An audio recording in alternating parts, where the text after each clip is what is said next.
Terima kasih pimpinan dan seluruh narasumber yang telah memberikan pencerahannya kepada kami di Komisi 1. Saya kira banyak masukan dari narasumber yang sudah sampai pada titik temu ya. Pertama, karena ini bagian dari pelaksanaan amanat pembukaan Undang-Undang Dasar kita, Pelindungan Segenap Bangsa Indonesia, bagian dari pelaksanaan pasal 28, pasal tentang HAM kita, dan pemerintah sendiri pada 2010 ya, kalau tidak salah ya, 2010 pemerintah Indonesia pada konvensi ratifikasi nomor 65 2009 kalau tidak salah, resolusi PBB-nya. Pemerintah sudah menerima, tapi memang ratifikasi konvensi kan harus melibatkan DPR RI. 64 negara atau 65 negara dunia sudah ikut ratifikasi. Untuk ASEAN baru Kamboja tadi ya, kalau tidak salah ya. Kita yang belum. Ya, kita yang mungkin kalau meratifikasi kita akan menjadi yang kedua. Saya kira tidak ada, saya mencoba baca cepat ini, International Convention-nya. Ya, saya tidak menemukan juga di sini. Yang satu poin yang tidak terjawab sama kita tadi adalah 4 narasumber kita juga bicara retroaktif atau tidak, ini juga antara iya dan tidak. Ya, sebagian setuju, sebagian membuka open legal policy. Mungkin ini yang agak sensitif dalam pembahasan kita ya. Ya. Kalau tidak retroaktif itu ya kita bicara ke depan itu saya kira akan lebih mudah. Begitu kita bicara retroaktif memang perdebatan akan di situ. Saya tidak tahu sebenarnya, karena ini baru kita dapat kalau konvensinya lumayan berapa puluh halaman. Saya tidak tahu aslinya ada atau tidak retroaktif. Aslinya. Oh, tidak ada. Oh ya, aslinya tidak ada retroaktif. Jadi kalau ratifikasi ya memang kita meratifikasi apa yang ada begitu. Itu kan ratifikasi kita ya. Kebiasaan kita meratifikasi begitu. Enggak bisa, kita tidak bisa memperbaiki kecuali kita membuat undang-undang lain tersendiri ya. Ya, ratifikasi itu ya kita menerima atau menolak itu saja. Ya, kalau tidak ada di sini. Ya. Terkait dengan Pak Imdad tadi tentang teroris, saya kira walaupun tidak disebut di sini, undang-undang teroris kita saya kira sudah sangat keras ya. Apa diperlukan gitu? Karena ada tafsir baru tadi kan, state actor, ada non-state actor yang disetujui negara, tapi ada yang belum masuk kan gitu tadi kan? Non-state actor yang tidak, itu kan belum masuk. Beliau mengatakan tadi tafsir apa tadi? Tafsir progresif lah istilahnya. Tapi saya kira kalau toh tidak masuk ke sini kan undang-undang teroris kita saya kira sudah menjangkau apa masih diperlukan gitu. Jadi ada 2 isu menurut saya dari penjelasan tadi ya. Isu retroaktif dan tidak yang ternyata tidak ada di konvensi. Isu kedua usulan Pak Imdad tadi itu. Demikian mungkin pertanyaan kami pimpinan, tapi secara umum saya kira sebagai dari kemajuan langkah pengakuan kita, ratifikasi kita kepada konvensi HAM internasional, sudah 8 kita akui, ini yang ke-9 ya. Saya kira ya ini sepatutnya ya kita bisa lakukan di 2024 ini. Demikian pendapat kami, makasih pimpinan.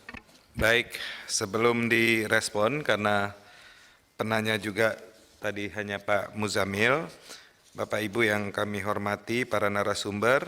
Jadi memang pada rapat hari ini kita sudah mendengarkan paparan dan mencatat, dan juga kalau dilihat dari semangatnya konvensi ini juga sudah cukup lama ya, berlaku dari 2010. Syarat kecukupan negara yang meratifikasi juga 32 negara telah terpenuhi.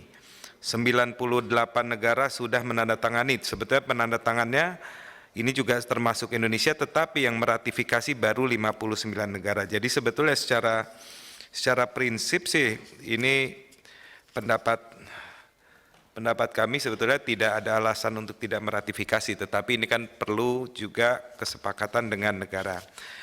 Dalam hal ini pemerintah. Jadi memang ini tahapannya masih RDPU, tapi setelah itu kita akan raker dengan pemerintah untuk mengambil keputusan.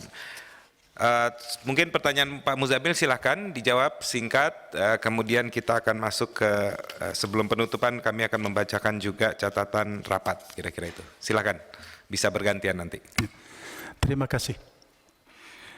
Izinkan saya memberikan perspektif supaya lebih clear terkait dengan konvensi ini, kemudian prinsip non-retroaktif atau retroaktif.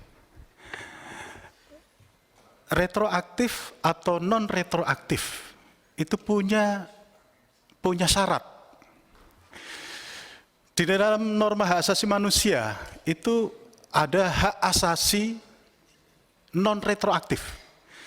Jadi tidak boleh ada orang dikenai pidana suatu perbuatan yang dilakukan sebelum pidana itu diputus sebagai berlaku. Itu prinsip umum dari hak asasi manusia dan itu harus kita hormati. Tapi kok ada non-retroaktif? Ya, sebagai exceptional, sebagai pengecualian. Apa persyaratannya? Setahu saya kejahatan itu paling kurang secara sederhana ada 3 level, ada 3 kasta. Kasta tertinggi disebut sebagai truly serious crime. Nah, truly serious crime itu menyangkut 2 kejahatan. Kejahatan genosida, dan crime against humanity. Mengapa ini disebut serious crime? Itu karena ada 2 aspek yang membuat kejahatan itu menjadi berdampak sangat besar dan luas. Apa itu? Terstruktur dan meluas. Itulah mengapa genosida dan crime crime against humanity boleh menabrak prinsip non-retroaktif karena sifat yang sangat-sangat kejam itu. Nah, terkait dengan penghilangan orang secara paksa. Di dalam undang-undang kita itu sudah diakomodir di dalam Undang-Undang Pengadilan HAM. Dan Undang-Undang Pengadilan HAM itu telah diketok sebagai berlaku surut. Oleh karena itu, jangan sampai nanti kita menjadi redundant. Penghilangan orang secara paksa dalam konteks pelanggaran HAM berat, the truly serious crime yang ditandai dengan 2 syarat. Syarat tadi itu, meluas dan terstruktur itu menurut saya tidak perlu direcoki lagi dengan undang-undang yang lain karena akan ada redundant. Terapkan saja itu sesuai dengan mandat pemberlakuan undang-undangnya. Yang kita tahu bahwa salah satu temuan pelanggaran HAM berat yang dihasilkan oleh kerja penyelidikan Komnas HAM adalah penghilangan paksa pada aktivis aktivis di masa yang lalu. Itu biarkan sebagai sebagai pidana pelanggaran HAM berat yang berlaku retroaktif. Nah, bagaimana dengan ketika kita sudah meratifikasi konvensi ini, kita di dalam poin-poin apa yang harus dilakukan sebagai konsekuensi ketika kita meratifikasi adalah kriminalisasi POSP dalam hukum pidana. Di dalam hukum pidana pelanggaran HAM berat sudah. Nah, yang kita perlukan sesungguhnya adalah undang-undang yang bisa merangkum tindak pidana penghilangan orang secara paksa yang tidak ada unsur terstruktur dan meluas. Sehingga ini tidak terjadi impunitas pada pelaku pelanggaran HAM terkait dengan penghilangan orang secara paksa yang tidak ada unsur pemberatnya itu. Nah, konsekuensinya ke depan itu, karena ini bukan pelanggaran HAM berat, serius, the most serious atau the truly serious crime, maka kalau undang-undang ini menurut saya justru tidak boleh retroaktif. Tidak boleh retroaktif, yang pertama. Pimpinan mohon izin. Betul itu Bapak, saya setuju nih sama beliau, 1000%. Mungkin substansi ini bisa didiskusikan di Komisi 3. Kalau kami ini tupoksinya cuman meratifikasi yes or no. Tidak boleh or, enggak boleh. Ya, jadi yes or no gitu aja. Oke. Gitu. Tapi ini Bapak betul. Saya sepakat. Mungkin kita bisa dikoreksikan dengan Komisi 3, pimpinan. Terima kasih. Boleh Dan nambah Pak, sedikit. Pak Ketua, saya ingin menegaskan tadi yang disampaikan. Sebenarnya tadi bukan saya nggak mau nanya, catatan banyak sebenarnya. Tapi kita nggak bisa keluar dari substansinya, Pak. Ini kita tugas di sini adalah untuk meratifikasi, menerima jadi, barang jadi, yes or no. Tadi kalau kata Pak TB Hasanuddin, jadi mungkin bisa nggak boleh or. Jadi kalau mungkin bisa saran Pak Ketua, kalau ada substansi yang di luar dari apa yang kita akan ratifikasi di sini, mungkin bisa ditunda atau dibicarakan secara khusus, kita bikin sesi baru. Kita fokus ke substansi rapat hari ini.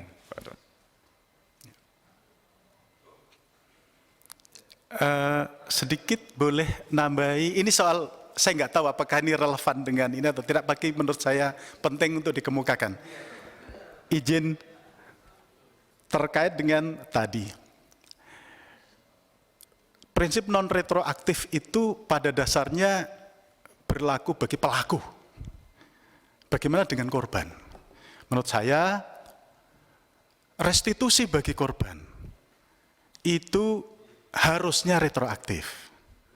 Korban itu retroaktif. Nah, soal ada perdebatan, apakah restitusi itu boleh dilakukan oleh negara tanpa ada putusan pengadilan? Itu perdebatan. Ada yang mengatakan boleh sebagai keberpihakan negara pada rakyatnya. Tapi ada yang mengatakan harus melalui putusan pengadilan.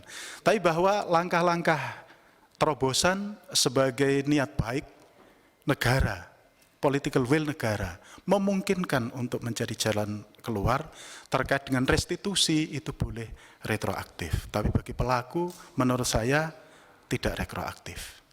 Terima kasih, Pak. Baik, silakan Pak Rizky. Tolong singkat ya. Ya. Baik, terima kasih Pak. Ya sekali lagi terima kasih atas kesempatannya Bapak Ibu. Dan kami pikir kehadiran singkat kami ini mudah-mudahan ini juga bisa jadi penguat yang disebut Mas Imda tadi, bahwa ini adalah amal jariah Bapak Ibu sekalian dan kita semua tentu untuk mungkin ini jadi kesempatan yang baik ya, setelah tertunda bertahun-tahun, ini jadi kesempatan untuk kemudian mengesahkannya. Jadi saya berusaha tadi kembali fokus ya apa yang ingin dicapai dari rapat di Komisi 1 ini. Jadi pada prinsipnya yang pertama, kita perlu lihat kembali bahwa konvensi ini punya salah satu tujuan utama, yaitu untuk menghentikan sekaligus menghindari langgengnya impunitas. Itu yang pertama. Yang kedua adalah dalam poin 37 sampai 44 general comments itu ada penjelasan yang cukup detail dan gamblang tentang hak reparasi korban pelanggaran HAM berat yang tadi oleh Mas Hasan tadi juga sudah dijelaskan, soal hak untuk tahu, hak terhadap keadilan, hak atas jaminan ketidakberulangan dan seterusnya. Kemudian yang ketiga adalah kita perlu melihat bahwa keberadaan konvensi ini tidak terlepas dari banyak undang-undang dan regulasi lainnya. Tadi Mas Imdad sudah mengatakan soal Undang-Undang Pengadilan HAM 26 tahun 2000. Kemudian Mas Hasan tadi mengingatkan soal Undang-Undang KKR yang dulu kita punya dan sebaiknya jika konvensi ini kita ratifikasi, maka kita perlu diskusikan kembali soal kebutuhan regulasi yang terkait. Jadi sebagai penutup yang ingin kami sampaikan adalah kita punya kebutuhan untuk meratifikasi. Saat ini adalah mudah-mudahan saat yang tepat untuk menghindari semakin berlarut-larutnya jika kita tunda ke tahun depan. Dan untuk selanjutnya yang kita perlu adalah melakukan harmonisasi regulasi dan undang-undang apa saja yang kita butuhkan. Salah satu yang sudah teridentifikasi adalah undang-undang KKR atau yang semacam itu.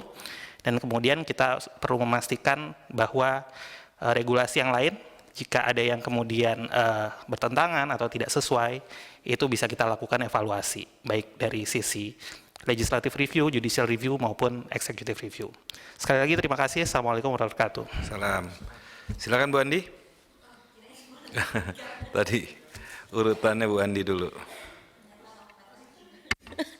Baik, saya punya 3 poin saja yang mau saya tegaskan dan langsung berkait dengan tadi pernyataannya. Meskipun sebetulnya sangat senang diingatkan tentang prinsip relasi Indonesia di global ya sebagai prinsip bebas aktif, di mana kita juga menyuarakan upaya pemajuan HAM itu tidak hanya di Indonesia tapi untuk banyak negara lainnya.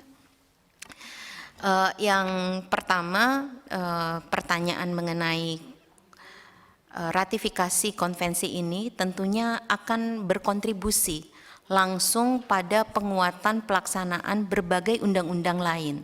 Dalam aspek menghentikan kekerasan terhadap perempuan, ratifikasi ini juga mendukung pelaksanaan Undang-Undang Nomor 7 Tahun 84 dan Undang-Undang Nomor 5 Tahun 98, termasuk undang-undang lain yang telah disebutkan oleh rekan-rekan yang lain.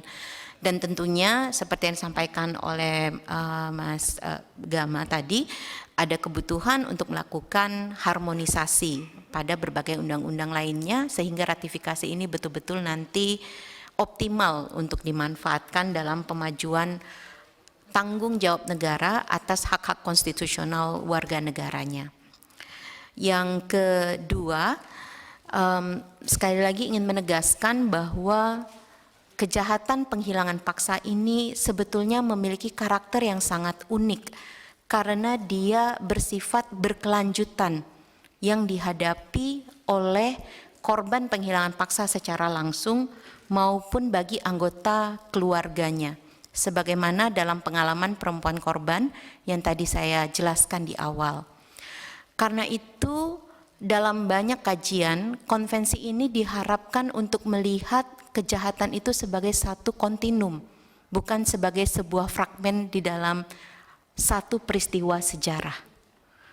Karenanya tadi isu tentang retroaktif sebetulnya menjadi isu yang di saat bersamaan penuh tantangan. Karena pada saat dia dijadikan bagian dari jurisdiksi, sesungguhnya situasi penghilangan paksanya itu bukan masa lalu, tapi masa kini. Sehingga ketika proses pengungkapan penghilangan paksa ini tidak dilakukan dalam satu kontinum dan hanya pada peristiwa berikutnya, maka dia menghilangkan tanggung jawab negara itu sendiri pada peristiwa yang sifatnya masih berlanjut. Gitu.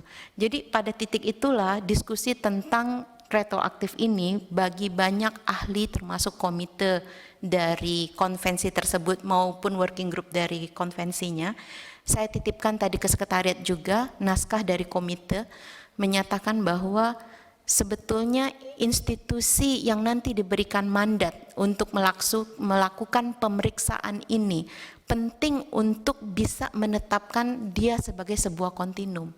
Bukan hanya mengupayakan pemeriksaan pada peristiwa-peristiwa di masa mendatang setelah konvensi ini diterapkan atau dijadikan bagian dari legislasi. Karena sekali lagi peristiwanya tuh hadir sekarang ini.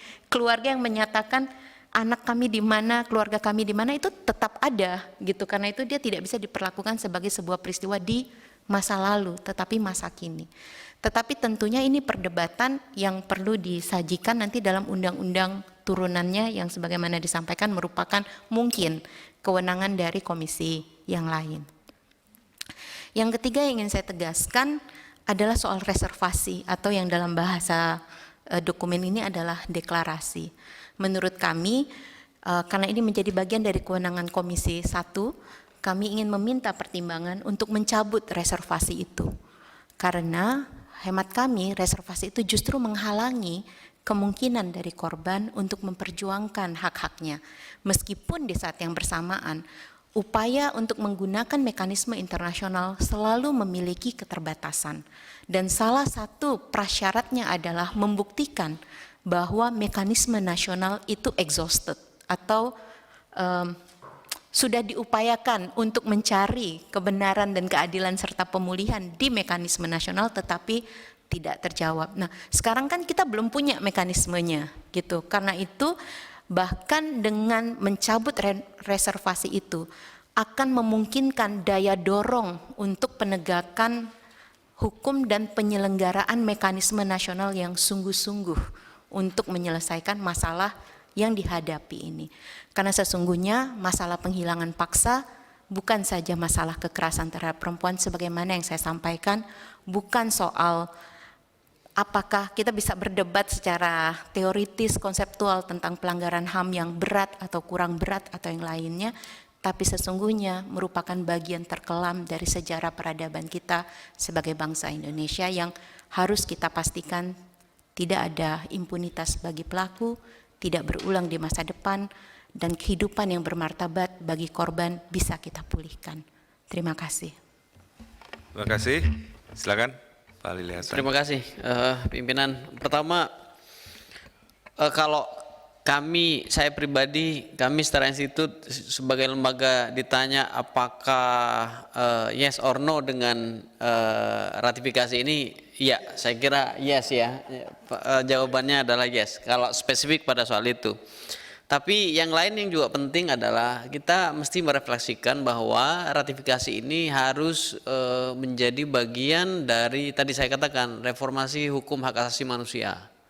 Kalau dia dijadikan sebagai bagian dari instrumen reformasi hukum hak asasi manusia, maka diskusi lebih lanjutnya adalah bukan semata-mata soal harmonisasi peraturan perundang-undangan, tapi apa peraturan perundang-undangan mendatang yang dibutuhkan untuk melaksanakan prinsip-prinsip dalam setelah ratifikasi Konvensi Internasional Anti Penghilangan Paksa ini. Ini yang kedua. Yang ketiga, ya saya setuju dengan Mbak Andi, deklarasi yang dinyatakan dalam rancangan undang-undang itu justru melemahkan spirit bahwa kita merupakan negara yang concern sepenuhnya terhadap pemajuan hak asasi manusia di Indonesia. Karena deklarasi itu yang tadi disebut atau secara umum biasanya dikenal sebagai reservasi itu mengecualikan mekanisme internasional dari proses pengesahan konvensi yang dilakukan oleh pemerintah Republik Indonesia. Jadi pasal 42 ayat 1 itu sebenarnya tidak ada kecemasan berlebihan yang penting dan kemudian menjadi dasar untuk mengecualikan pasal itu dari pengesahan konvensi ini. Terakhir, soal retroaktivitas sebagai hak asasi manusia, yes, tapi rancangan undang-undang yang menyatakan secara eksplisit soal asas non retroaktivitas yang sebenarnya tidak secara spesifik juga di-address di dalam konvensi ini, itu kami baca sih lebih sebagai pernyataan politik bahwa ini tidak akan utak-atik peristiwa kemarin dan tensi politiknya pasti akan lebih kencang dan diskusi ke arah politik itu menurut saya tidak cukup kontributif untuk memastikan bahwa kita harus memang segera meratifikasi konvensi ini. Saya kira begitu, terima kasih. Baik, kami atas nama Komisi 1 mengucapkan terima kasih kepada seluruh narasumber. Masukan pandangan yang tadi telah disampaikan oleh para pakar dan akademisi akan menjadi bahan bagi Komisi 1 dalam pembahasan RUU tentang pengesahan konvensi internasional untuk pelindungan semua orang dari penghilangan paksa atau International Convention for Protection for All Persons from Enforced Disappearance bersama dengan pemerintah tentunya. Jadi sekali lagi terima kasih. Kami juga akan mungkin ada beberapa RDPU lagi yang akan dilakukan dan pada akhirnya kita akan melakukan rapat kerja. Semoga bisa sesuai dengan harapan dari para sahabat semua dan tentunya dengan niat baik juga mudah-mudahan ini dapat menjadi hal yang baik untuk bangsa kita ke depan. Demikian terima kasih. Wabillahi taufiq wal hidayah. Wassalamualaikum warahmatullahi wabarakatuh.